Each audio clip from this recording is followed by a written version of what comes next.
Hey, I'm going to redo my, I had a video already about this for drawing grass, but some people mentioned that they found a little bit blurry, so I did that video 3 years ago, I believe, so I'm going to redo it again, and hopefully this one won't be blurry. Someone suggested I turn off my autofocus and a few other things. I have a different camera now in the last year, so hopefully that will be a little better. So I'm just going to do a video for drawing grass and weeds, or at least how I do it anyways. So I'm just using the rOtring ink pens. You can do pencil ink. You can use these Staedtlers. Doesn't really matter. It's the same result really. You can use Sharpie too if you wanted to, but I prefer the rOtring. I'm using a 0.35. Again, you'll get the same results with using anything else. Sharpies from a dollar store, it doesn't really matter. So anyways, let me get you going here. So I'm just going to show some quick examples of how I do my grass, and just do a little area right here. How I do it anyways. Let me start right here, I think. Well, maybe I'll do like, I don't know how many samples. So going right here, maybe just start actually here. No, I'm going to draw here because I'm left-handed. So if I start here, so if I start here, my first sample, then I'll go here. Right, and then here, and then here again. So that we at least be able to see my work, and I'm not covering it over. So let me just divide this area up in half here, lightly, just with my pencil.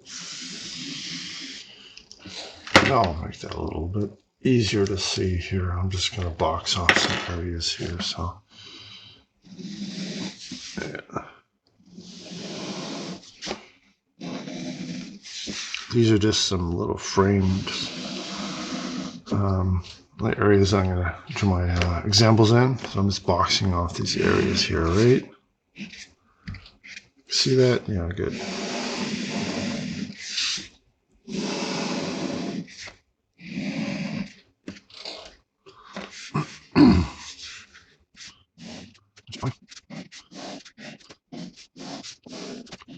I was only going to do 2 different examples, but essentially I've forced myself to do 4.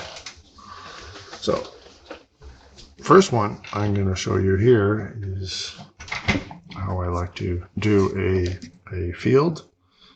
So if you have a field like the foreground, and then it goes in the background, so you have whatever in the background, a barn or a house or a tree or whatever. So this is how I like to do it. So actually I'll do it first in pencil, just to get my directions established.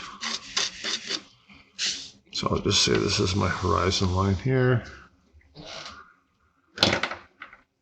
And yeah, this is my own reference, these pencil lines here. So if I get like this,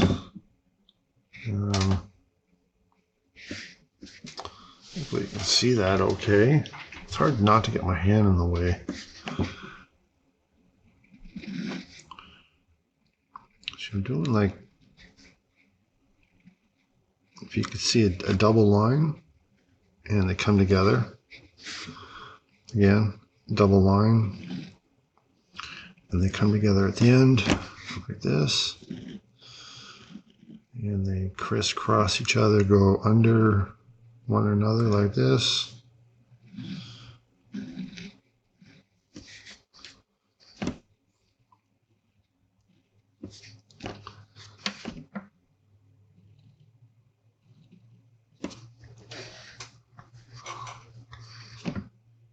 And then you just keep on doing this over and over again.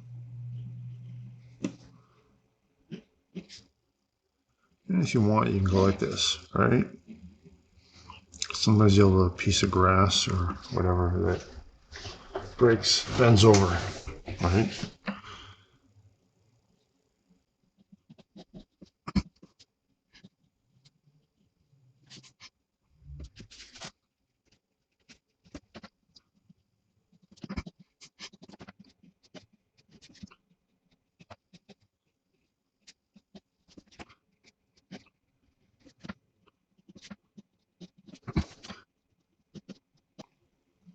So again, it's just a series of crisscrossed double lines.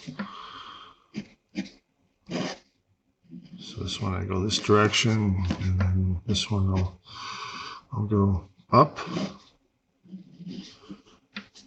And then I just sort of look for large areas like this one right here. So I might like come across like this, right? Just to fill in this large empty area right here. And it doesn't have to be perfect. You're just establishing your double lines.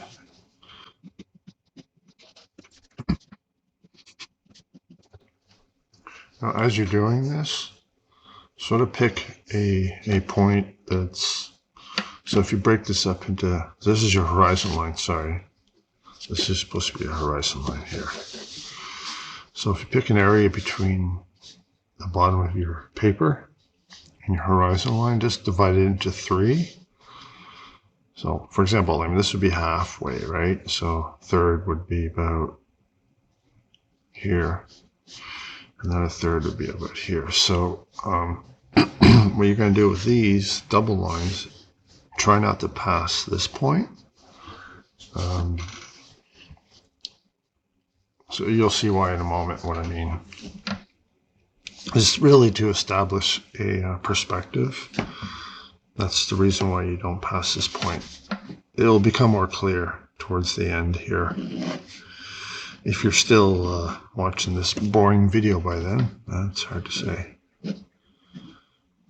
Try not to be boring. I'm hoping it's clear. It looks clear on my camera, but it's so hard to tell sometimes. I think sometimes when I'm blaming YouTube, but when they broadcast, I think something gets lost if your settings aren't exact. I guess it's okay to have a few blades of grass that go past there. So.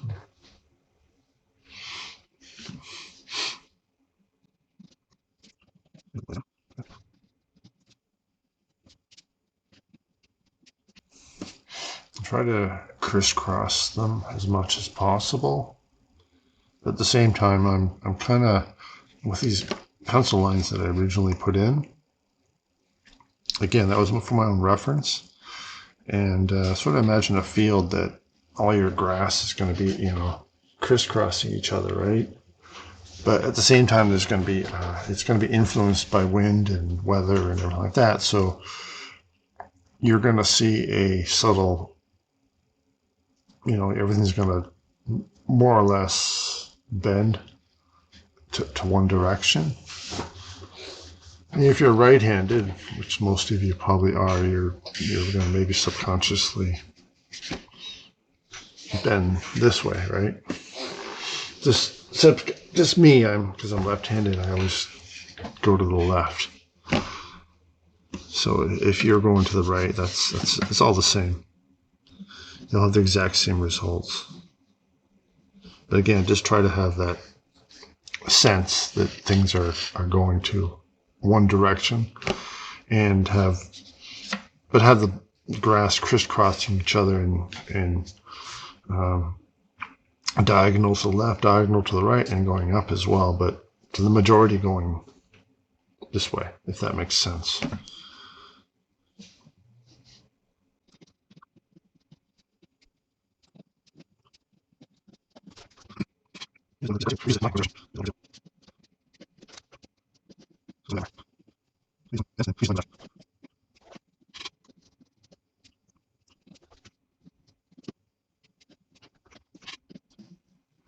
What I find helps is because, you know, when you're drawing, you're looking at your drawing from, you know, literally maybe 6 inches away.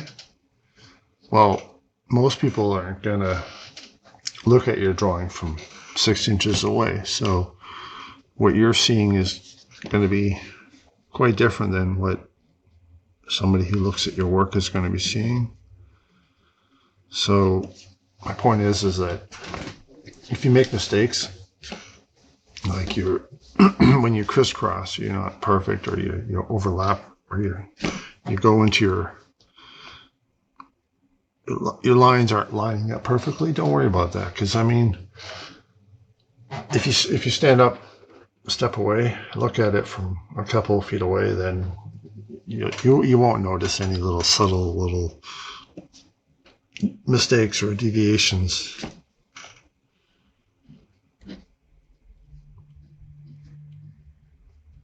I guess this would be called hyper real, hyper detail. So most people don't draw grass like this, for most people anyways. I like the look of it. I tried out a new style recently, and obviously I'll show you that one as well. It's a more simplified. So I'm showing you the most, I think my most highly detailed style that I like to use. I'm doing that first. Maybe I should have waited till the end to show you that, but I mean, why can't I do the best ones first? Well, it's not the best ones, but I think a lot of people like it, and the other styles that I'll show afterwards, people prefer those ones as well. So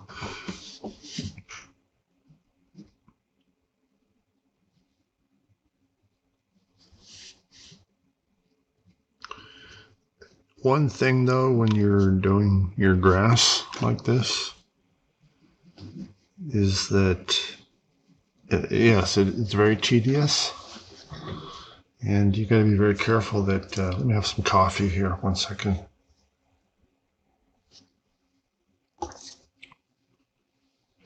What was I saying? Yeah, you got to be careful you're not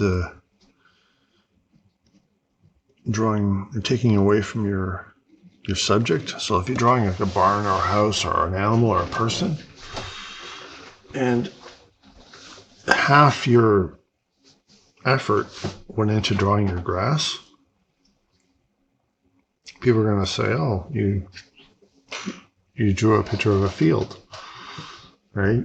Because your grass is taking all the attention from your whatever's in the middle ground, whether it be a house or an animal or a person, right? So I think what I do is so you don't go lazy, because you get lazy at the end when you're doing a drawing, because you're so close, and at the 11th hour you just want to get it done. So what I do is I'll draw for an hour or two, and I'll say that's it, I'm done for the day or this morning, or I'll go do something else. This is not what I do for a living. I'm actually an architectural designer, so I'll just do this for an hour or an hour, 1 to 2 hours at the most per day. And that helps a lot, because one of the added benefits of doing it that way is that I won't get lazy with my drawings at the very end. Because like if you draw for like 8 or 10 hours straight, you're going to be like, screw this, I don't want to do this anymore, I want to get this thing done. So you do it in pieces, like you spend an hour or two doing your grass, you say you're done, and the next day work on your subject or whatever else, right? So that way you're refreshed, and you're putting in your fresh energy into those parts of the drawing, right? So your finished work shows a consistent quality throughout it, if that makes sense.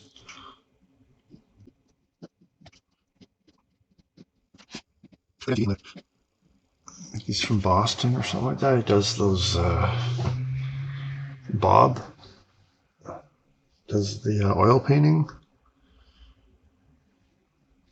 And like he's like, does an entire oil painting in like half an hour. I think he probably, I don't know. I think that's like obviously, I'm guessing it's an edited video. It's not in real time. Like this sample I'm going to show you right here is more or less, yeah, it's in real time.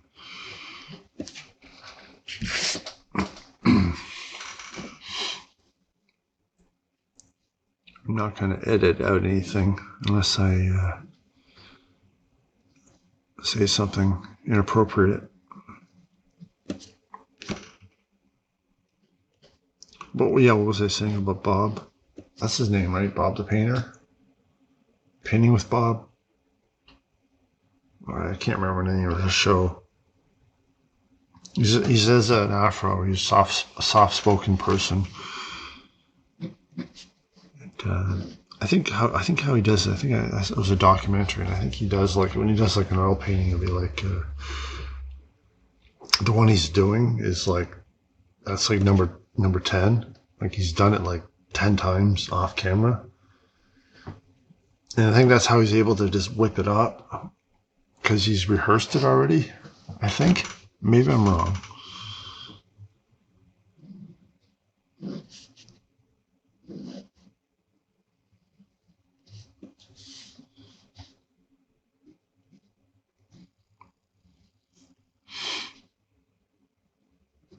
It's kind of weird. I mean, like that the guy, like how why artists become famous for the most part after they've passed away. And like, is that his name, Bob? Let me Google this. Where's my phone? 1 second.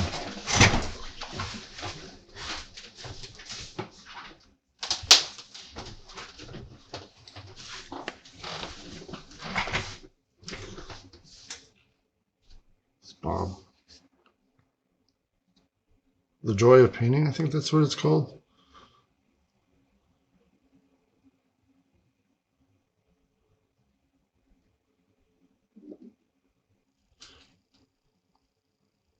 Yeah, that's it. Bob Ross. I got it here. I don't want to show my phone display on the camera here, but maybe I can do it for a split second. Oops. Images. Maybe the thing won't punish me. That guy. I don't want to show it for too long, otherwise YouTube might yell at me and I get in trouble. Yeah, Bob Ross. He was actually in the military. He was like apparently he was like a drill sergeant, kind of like that guy in that movie who's yelling all the time. And a completely opposite person when he was in the military. I think in Alaska.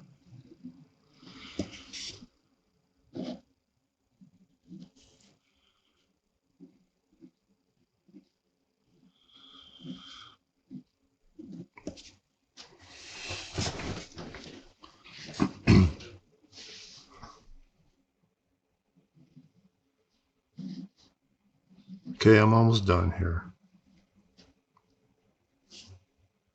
We're done this part.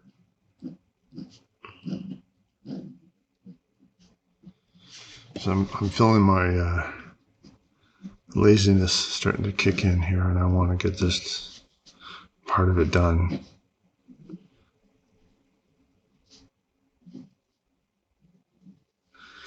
And there are parts of doing artwork that's not always fun, maybe.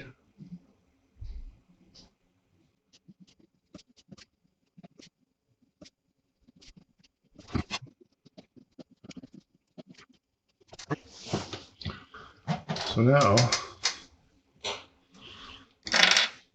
you can use a thicker pen if you wanted to, but I'll use the same pen just to make things easier. So now what I'm going to do is I'm going to go in back and I'm going to fill in my areas here. So all these little empty areas, these shapes, I'm going to start filling them in here. Actually, I kind of like this part. This part's kind of therapeutic because you're kind of like, it's like a coloring book. You're coloring in all your areas.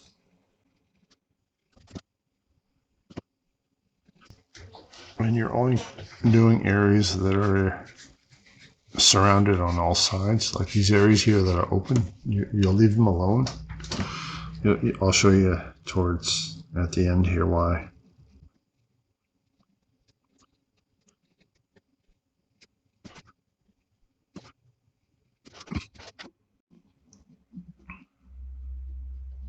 Yeah, I skipped ahead a little bit.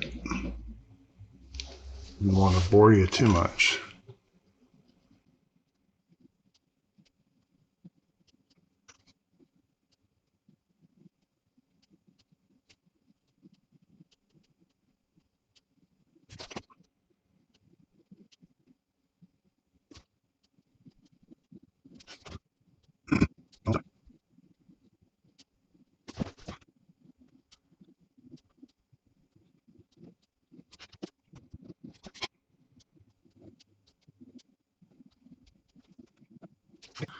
So now I'm going to start filling up this area here, but I'm going to divide this area from the horizon line to right where I sort of finished up the double lined grass. I'm going to divide that in half, and I'm going to just start going like this.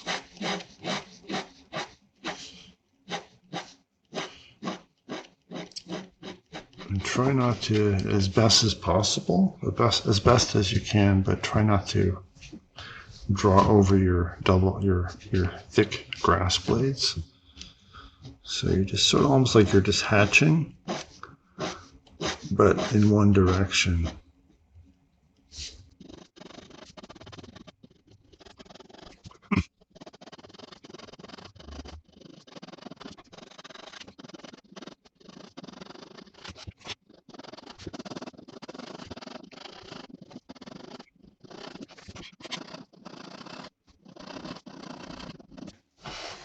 And I'm doing the same thing, still maintaining this grass, bending to the same direction.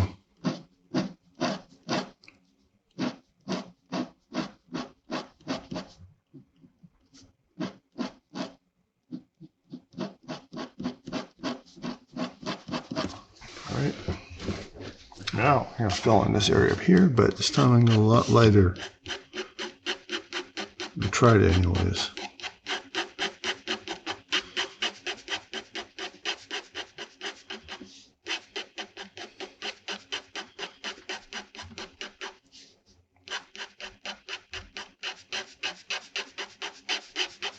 And you can extend a couple of these up beyond in the dark areas.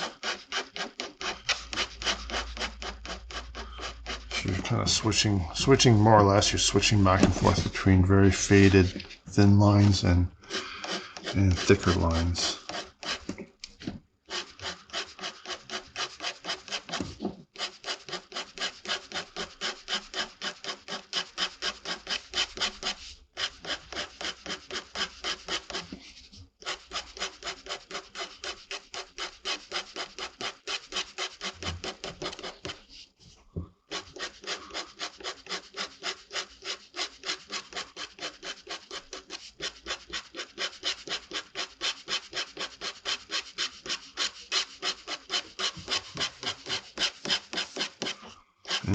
And go back over it again if you have to.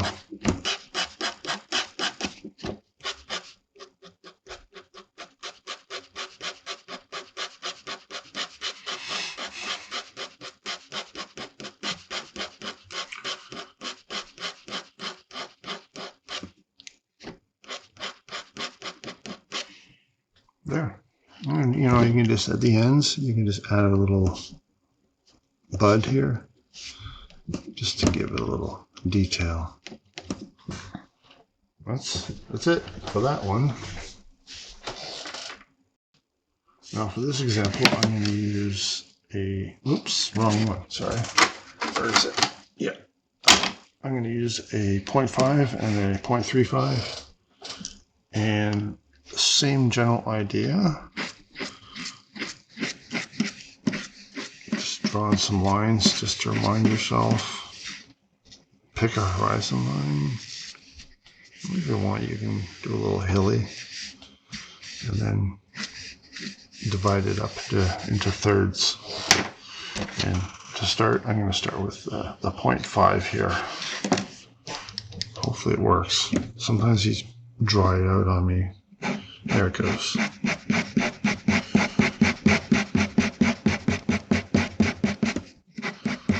So I'm just kind of going crazy here, right?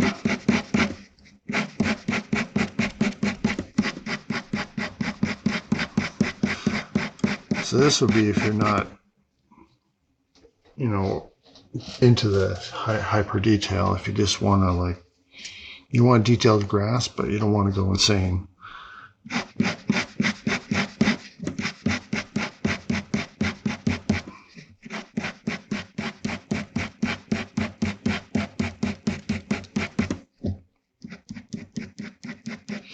So I started in this corner here. You can start in this corner.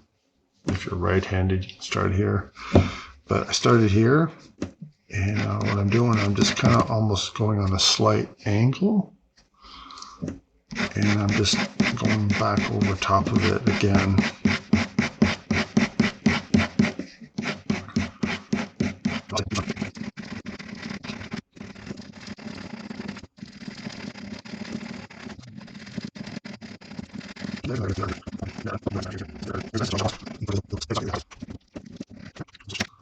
Point 0.35. You may have a 0.3 if you have the same set.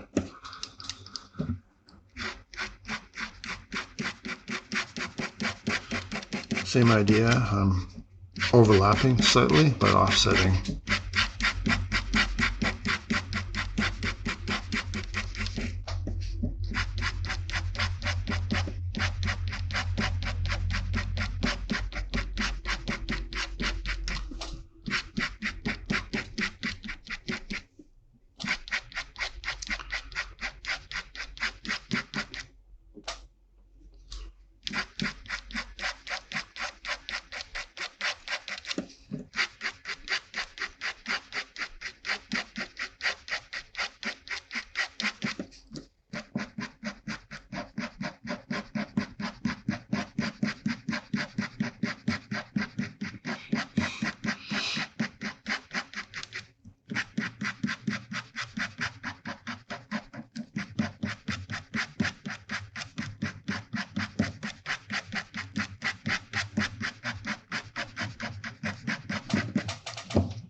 And you can go back down again at the bottom if you want to just darken up a few areas here. And up here, now actually I'm throwing a few little grass seeds at the end here. Just very random, don't put too much thought to it.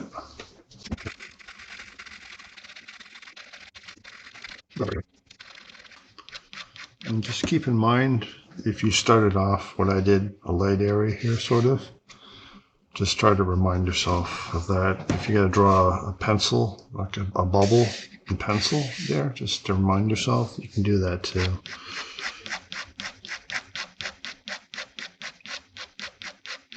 So I guess what I'm saying is maybe there's something here that's creating a shade, but also it creates a sense of perspective, right?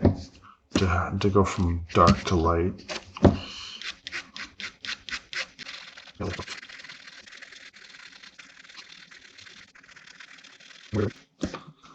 Literally, it's just the weight of the pen that's making these lines.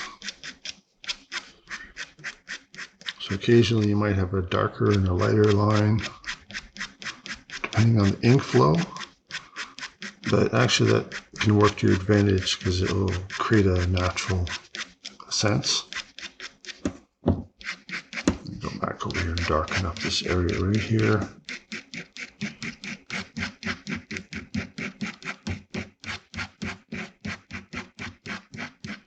And you can go back and use this pen too if you wanted to for these areas here. It's up to you. Throw in a few little dots. Grass seeds. So that's the other way. I mean, obviously, there's a lot quicker than this. Doing this, right? Oh, jeez, where's my pen cap?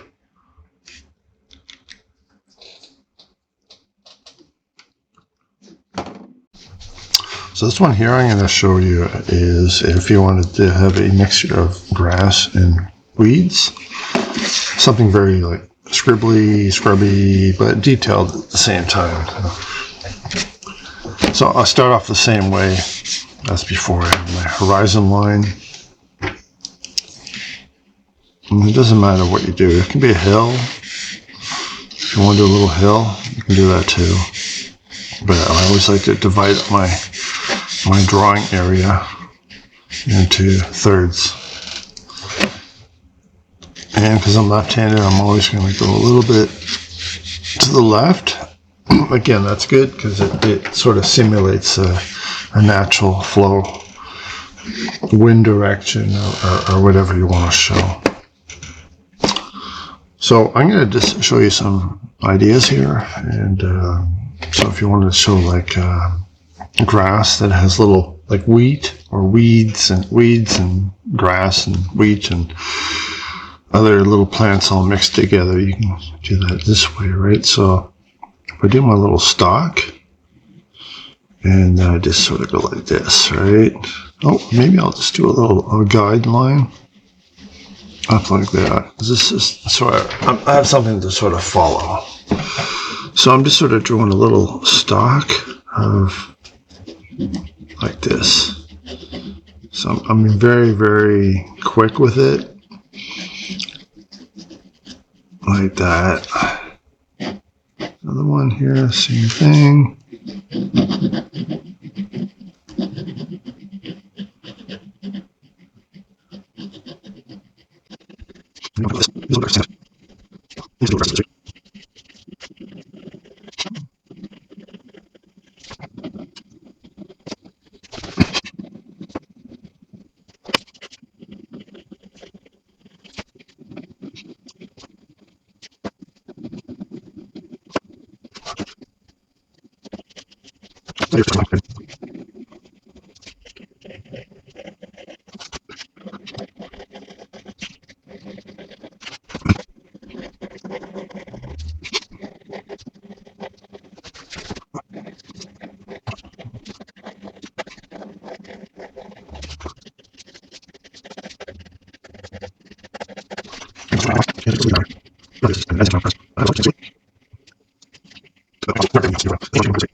More or less.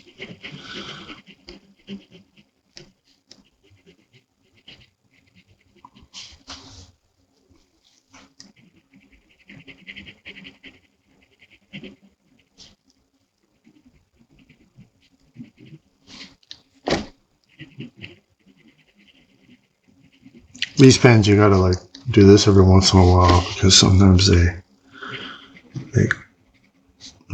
get clogged easily, but they unclog just as easily. If you ever get them where they dry out, what I find helps a lot is because when that usually happens is if you've had them sitting around for a while. So I mean, unfortunately, you come home on vacation and you haven't been drawing for 2 weeks, and you go to use your pens and they're all dried out. There are different things you can do. Like if you're around, you can maybe every 2 or 3 days just draw a few lines on a piece of tissue paper, and that will pull out the semi-dried ink inside the tip. It's those the 0.2 ink pens. Oh, they're terrible to maintain. I had to take one apart and to clean it out and let it sit in water. You gotta be very careful though. And I don't know, man. I might have to just throw that one out and replace it, or just maybe with the 0.2.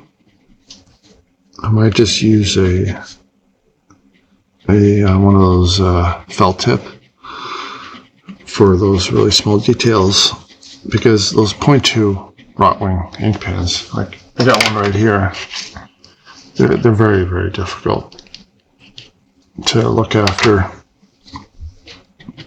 They dry out so easily, the ends there. And there's a tiny little pin inside there, and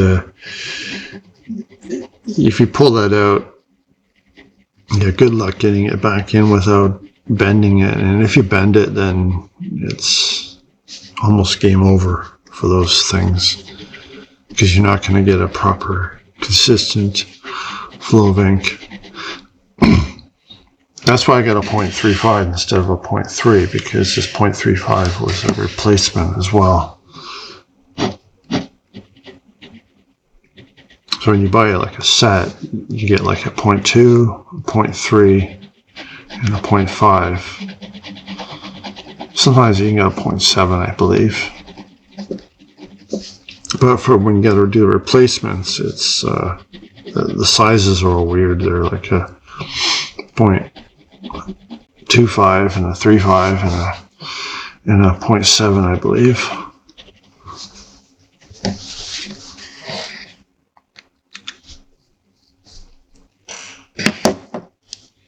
So I go back with my 0.35. I'll just call it a 0.3 for your guys, or your sake, because most of you probably have a 0.3 if you're using these. But again, I keep on repeating myself. You can use other pens, Staedtler, Sharpie, whatever you got. It doesn't really matter. But I do recommend using something that's permanent. The Sharpies are kind of nice actually, but they bleed quite a bit. And the Sharpies all come in one size. They call it ultra fine, but it's pretty thick. It's like a 0.5 in comparison. So what I do is keep your old ones. So as they fade out, your faded Sharpies, those become your 0.2s and your 0.1s.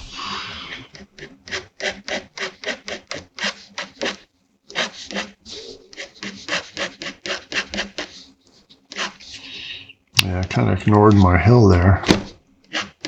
That's okay.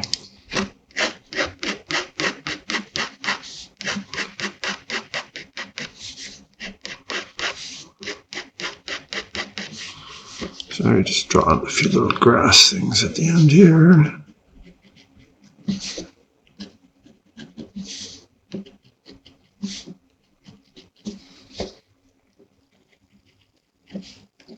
Like so.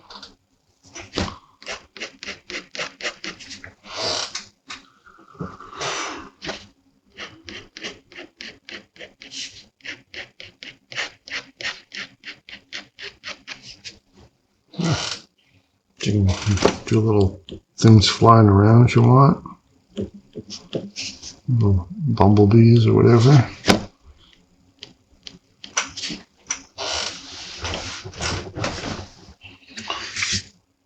Okay.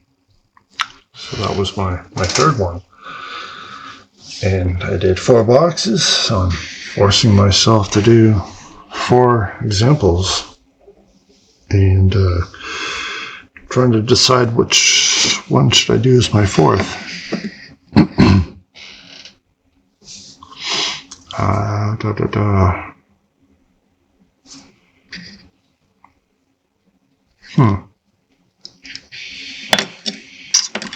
I think I'm just going to do the very simplistic. This is a style that I started doing recently. So, like, let's say, you got like a tree. So at the base of the tree, you have the tree stump, right?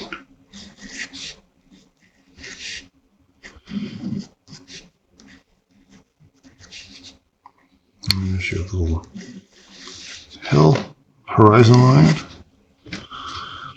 Maybe you got a little rock over here as well.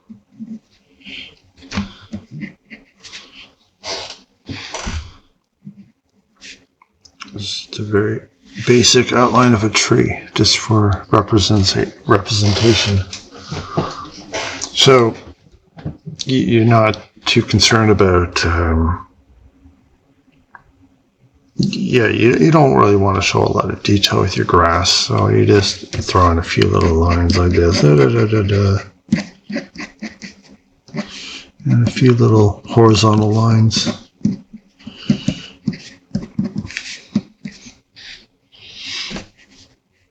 And maybe something a little thicker here, something growing out of it. Like that. A few over here. A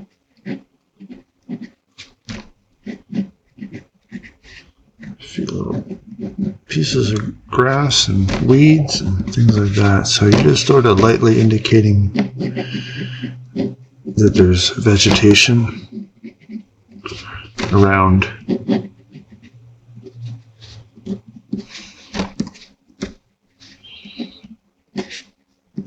And I like to draw these little horizontal lines here and there, right?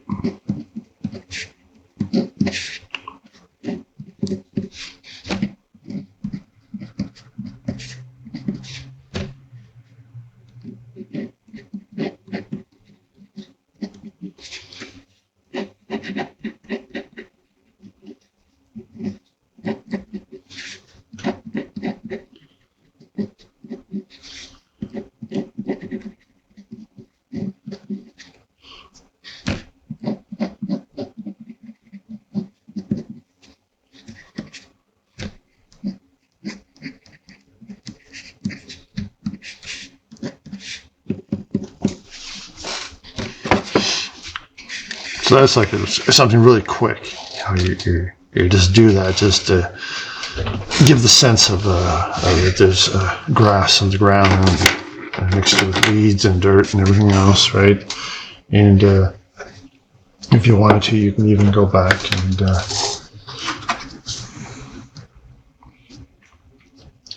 so let's say you had a little bit of paint.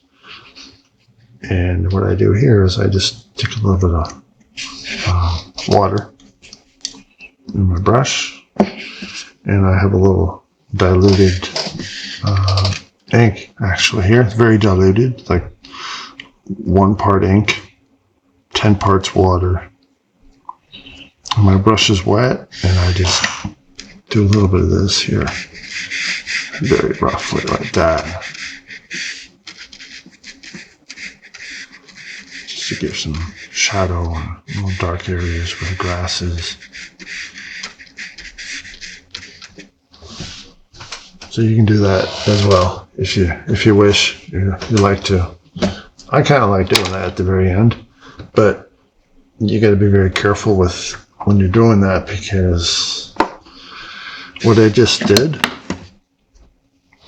is kind of like when you're like 99% done, and like the last thing you do, you destroy it, and that's how it happens a lot. It happens a lot for me, anyways. So, so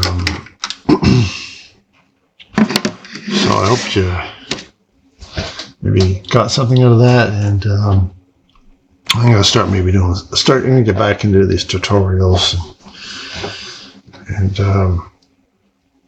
this one's gonna be live, more or less, because it is pre-recorded, and probably in the next couple days I'll take this live footage and I'll edit it down to something shorter, and I'll time lapse some of it, and so you're not having to sit through a 2-hour video. If you got that much patience, that's great. And yeah, watch some of my other videos as well if you like, and that's all. Thanks. Bye now.